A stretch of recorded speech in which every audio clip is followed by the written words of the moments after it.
కాబట్టి నేను అడుగుతా ఉన్నాను ఈ మంత్రుల్ని, అలాగే కూటమి ప్రభుత్వంలో ఉన్నటువంటి ముఖ్యమంత్రి గారు, ఆరోగ్యశ్రీ మీద మీ స్టాండ్ ఏంటి? దీని మీద మీరు స్పష్టత ఇవ్వవలసిందిగా మిమ్మల్ని నేను కోరుతా ఉన్నాను.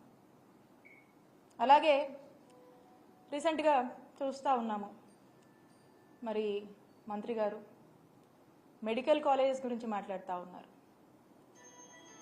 ఈ రాష్ట్రంలో వైద్య విద్యని పెంపొందించాలని, క్యూరేటివ్ కేర్ని స్ట్రెంథెన్ చేయాలి, టెరిషరీ కేర్ని ఇంకా కూడా స్ట్రెంథెన్ చేయాలి.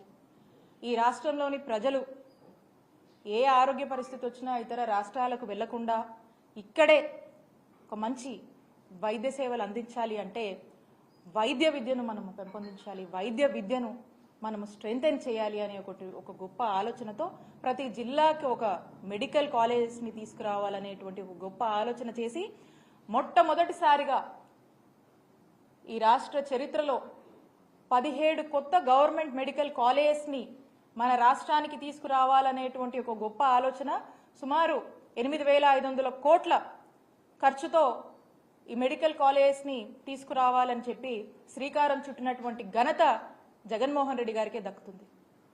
మరి ప్రభుత్వం వచ్చిన నాటి నుంచి కూడా ఈ మెడికల్ కాలేజ్ తీసుకురావాలంటే మీ అందరికీ కూడా తెలిసే ఉంటుంది. ఒక మెడికల్ కాలేజ్ తీసుకురావాలంటే ఒక ఓవర్ నైట్గా మనం చేసేది కాదు. ఇది దీనికంటూ కొన్ని ప్రొసీజర్స్ ఉన్నాయి, దీనికంటూ కొంచెం టైం టేకెన్ ప్రాసెస్ ఉంటుంది, దీనికంటూ ఒక హాస్పిటల్ కావాలి, దీనికంటూ కొన్ని కండిషన్స్ ఉంటాయి. సో కాబట్టి ఇవన్నీ ఏమి అనుకోగానే అయిపోయేటువంటి పరిస్థితి కాదు.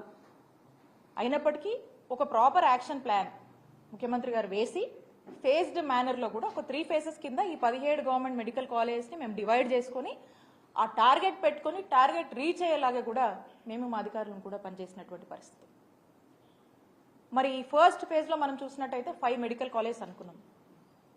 2023 to 24 ఒక 5 కాలేజెస్ అనుకున్నాం. ఆ 5 కాలేజెస్ ఏవైతే ఏం చేశామో దాని తగ్గట్టుగా ఆ 5 కాలేజెస్ని తీసుకొచ్చాము, ఇనాగరేట్ చేశాము, ప్రారంభించాము, ఒక బ్యాచ్ కూడా అయిపోయింది. ఆ నెక్స్ట్ ఫేజ్, సెకండ్ ఫేజ్ ఏదైతే ఉందో ఇది 24 to 25 ఈ బ్యాచ్ అంటే రేపు ఆగస్ట్ సెప్టెంబర్లో ప్రారంభం అవ్వాల్సినటువంటి పరిస్థితి. మరి రేపు 5 కాలేజీలు ప్రారంభం అవ్వాల్సినటువంటి యాక్షన్ ప్లాన్ మేము వేసాం, దాని తగ్గ స్టెప్స్ మేము తీసుకున్నాము, దానికి సంబంధించినటువంటి ఇన్ఫ్రాస్ట్రక్చర్ మేము వేయడం జరిగింది. అట్ ది సేమ్ టైం దానికి కావాల్సినటువంటి రిక్రూట్మెంట్స్ అవన్నీ కూడా మేము ప్రారంభించడం జరిగింది. మేము కొంత చేసాము, కొంత చేయాల్సింది ఉంది. ఇప్పుడు మరి మెడికల్ కాలేజ్ పరిస్థితి ఏంటో మనకు అర్థం కావట్లేదు. ఈ ఫేజ్కి రావాల్సినటువంటి, రేపు ప్రారంభం కావాల్సినటువంటి ఈ 5 మెడికల్ కాలేజెస్ల పరిస్థితి ఏంటి, దానిపై మీ స్టాండ్ ఏంటి మనకు తెలియట్లేదు. దీని మీద స్పష్టత ఇవ్వాల్సినటువంటి అవసరం ఈ ప్రభుత్వానికి ఉంది. ఆ తర్వాత వచ్చే 7 మెడికల్ కాలేజ్ వాటి పరిస్థితి ఏంటి, దాని మీద మీ స్టాండ్ ఏంటి? ఏదో ఇప్పుడు ఈ మెడికల్ కాలేజ్ చేస్తే, ఈ మెడికల్ కాలేజ్ని తీసుకొస్తే ఆ మంచి పేరు జగన్మోహన్ రెడ్డి గారికి వస్తుందేమో అనేటువంటి ఒక ఆలోచన ఏమైనా ఉందేమో నాకు తెలియదు. ముందు చూపు లేకుండా మెడికల్ కాలేజ్ కోసము ఆలోచన చేసి, మరి ముందు చూపు లేకుండా జగన్మోహన్ రెడ్డి గారి ఆలోచన చేసి వెళ్తున్నారని చెప్పి మరి మంత్రి గారు మాట్లాడుతూ ఉన్నారు. ముందు చూపు లేకుండా ఏమీ ఆలోచన చేయలేదు. ముందు చూపు ఉంది. ఈ రాష్ట్ర ప్రజల కోసం కమిట్మెంట్ ఉంది. ఈ రాష్ట్రంలో అనేక మంది డాక్టర్ అవ్వాలనుకునేటువంటి విద్యార్థుల పట్ల బాధ్యత ఉంది. ఎంతో ఆశగా ఎదురు చూస్తున్నటువంటి ఆ తల్లిదండ్రుల పట్ల బాధ్యత ఉంది. కాబట్టే ఈ ఒక గొప్ప ఆలోచనలు చేశాం. ఒక మంచి మెరుగైన వైద్య సేవలు మన రాష్ట్రంలో అందించాలి, వాళ్ళ ప్రాంతానికి దగ్గరగా అందించాలి. ఎంతో మంది డాక్టర్స్ని మనం తయారు చేయాలి. ఏదో మన రాష్ట్రానికే కాదు, మన దేశానికి, ఇతర దేశాలకు కూడా ఈ డాక్టర్లు సేవ చేయాలి అనేటువంటి ఒక గొప్ప ఆలోచనతో మనం ఇక్కడ డాక్టర్లని తయారు చేయాలి అనేటువంటి ఆలోచనతో ఒక మెడికల్ కాలేజ్ పెడితే ఒక డాక్టర్సే కాదండి, అనేక బెనిఫిట్స్ ఉంటాయి. ఆ ప్రాంతంలో మంచి వైద్య సేవలు అందించవచ్చు, ఆ ప్రాంతంలో ఎంప్లాయ్మెంట్ ఆపర్చునిటీస్ వస్తాయి, ఆ ప్రాంతం అభివృద్ధి చెందుతుంది. ఇలాంటి ఒక గొప్ప ఆలోచనతో మన ముఖ్యమంత్రి గారు ఆ రోజున జగన్మోహన్ రెడ్డి గారు అడుగులు వేస్తే మరి ముందు చూపు లేదు, ఎట్లా పడితే అట్లా చేశారు అని చెప్పి మాట్లాడుతూ ఉన్నారు. ఇక్కడ మరి మీరు ఎందుకు చేయలేకపోతా ఉన్నారు? మీ ప్రయారిటీ ఏంటి? మీ ప్రయారిటీ ఇది కాదా? వచ్చినప్పటి నాటి నుంచి ఆలోచన చేసి దీనికంటూ కొంత ఇన్ఫ్రాస్ట్రక్చర్ లే చేసి దీనికి సంబంధించినటువంటి పనులన్నీ కూడా మనం ప్రారంభించున్నాం. మరి లాస్ట్ ఇయర్ ఈ నోటీస్ వచ్చినప్పుడు మా ముఖ్యమంత్రి గారు జగన్మోహన్ రెడ్డి గారి ఆదేశాల మేరకు వెళ్ళి కేంద్ర మంత్రిని కలిసి మా స్టేట్ పరిస్థితి, మా స్టేట్లో మేము పలానా ఆలోచన చేసి 17 మెడికల్ కాలేజ్ని తీసుకురావాలి, ప్రభుత్వ మెడికల్ కాలేజ్ తీసుకురావాలని ఒక ఆలోచన చేశాము. దీనికి సర్టెన్ ఇన్ఫ్రాస్ట్రక్చర్ కూడా లేజేసి ఇంత మేము ఇచ్చేసాము అని చెప్పి మన స్టేట్ నీడ్స్ ఎక్స్ప్రెస్ చేస్తే అప్పట్లో ఉన్నటువంటి యూనియన్ మినిస్టర్ మన్సుఖ్ మాండవ్య గారు ఎంబటే స్పందించి మన స్టేట్ యొక్క నీడ్స్ని గుర్తించి మనకు సపోర్టివ్గా ఉండేందుకు ఇమీడియట్గా కూడా ఒక 1 year పాటు ఆ కండిషన్ని రిలాక్సేషన్ ఇచ్చారు. ఆ రిలాక్సేషన్ ఇచ్చిన నాటికి ఆల్రెడీ మనం ఒక బ్యాచ్ కూడా మనది స్టార్ట్ అయిపోయింది. అంటే 5 కాలేజ్ మనం ప్రారంభించాం, స్టార్ట్ అయిపోయింది. ఈ నెక్స్ట్ కాలేజ్ కోసం మనం రిలాక్సేషన్ కూడా తెచ్చుకున్నాం. అండ్ దీనికి సంబంధించి కొంత హార్డ్ వర్క్ మనం చేస్తున్నాము. సో కాబట్టి ఇంకా ఎందుకు ముందుకు వెళ్ళట్లేదు, ఎక్కడ డిలే ఉంది, ఎక్కడ ప్రాబ్లం వచ్చింది, దాన్ని ఇమీడియట్గా కంప్లీట్ చేయాల్సినటువంటి బాధ్యత మీ మీద ఉందని గుర్తు చేస్తున్నాం. ఎంతో మంది ఆశగా విద్యార్థులు, తల్లిదండ్రులు ఎదురు చూస్తూ ఉన్నారు.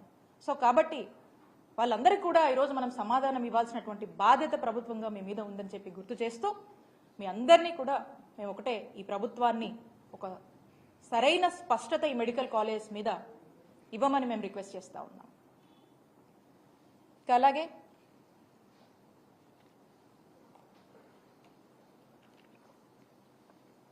ఈ రాష్ట్రంలో రూరల్ ఏరియాస్ అన్నిట్లో, రిమోట్ ఏరియాస్, ట్రైబల్ ఏరియాస్లో, మారుమూల ప్రాంతంలో అన్ని చోట్ల కూడా ఒక మెరుగైన వైద్య సేవలు మరి వారి యొక్క డోర్ స్టెప్స్ దగ్గర ఇవ్వాలి, ఆ గ్రామాల్లోనే ఇవ్వాలి అనేటువంటి ఒక గొప్ప ఆలోచన చేసి జగన్మోహన్ రెడ్డి గారు ఒక నావెల్ ఇనిషియేటివ్స్కి మరి శ్రీకారం చుట్టి ఫ్యామిలీ డాక్టర్ ప్రోగ్రామ్ని ఇంట్రడ్యూస్ చేసినటువంటి పరిస్థితి.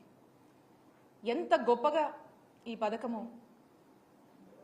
ఒక గొప్ప రిజల్ట్స్ని ఇచ్చింది, ఎంత చక్కగా కూడా ఈ రోజున గవర్నమెంట్ డాక్టరు ఆ గ్రామంలో ఉండి వైద్య సేవలు అందించడము, గవర్నమెంట్ డాక్టర్ ఈరోజు లేవలేనటువంటి పరిస్థితిలో ఉన్నటువంటి పేషెంట్స్ దగ్గరికి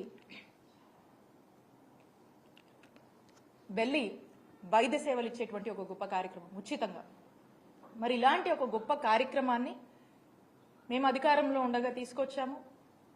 ఇది ఒక ప్రివెంటివ్ కేర్ మాదిరిగా, prevention is better than cure, అంటే ఒక ఫస్ట్ ఎయిడ్ మాదిరిగా ఏదన్నా ఒక ఇష్యూ వస్తే ఆ గ్రామంలో అక్కడే మనకు పరిష్కారం దొరికేటువంటి ఒక గొప్ప కార్యక్రమంగానే మనం చూడొచ్చు.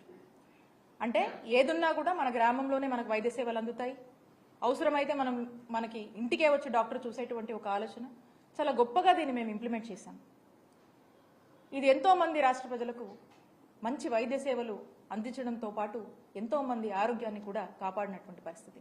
మరి ఇలాంటి ఒక గొప్ప ఫ్యామిలీ డాక్టర్ లాంటి ప్రోగ్రామ్ మీద మీ స్టాండ్ ఏంటి, అసలు ఇది కంటిన్యూ అవుద్దా, దీని మీద మీ ఆలోచన ఏంటి అనేది ఈ ప్రభుత్వాన్ని నేను స్పష్టత ఇవ్వవలసిందిగా రిక్వెస్ట్ చేస్తా ఉన్నాను.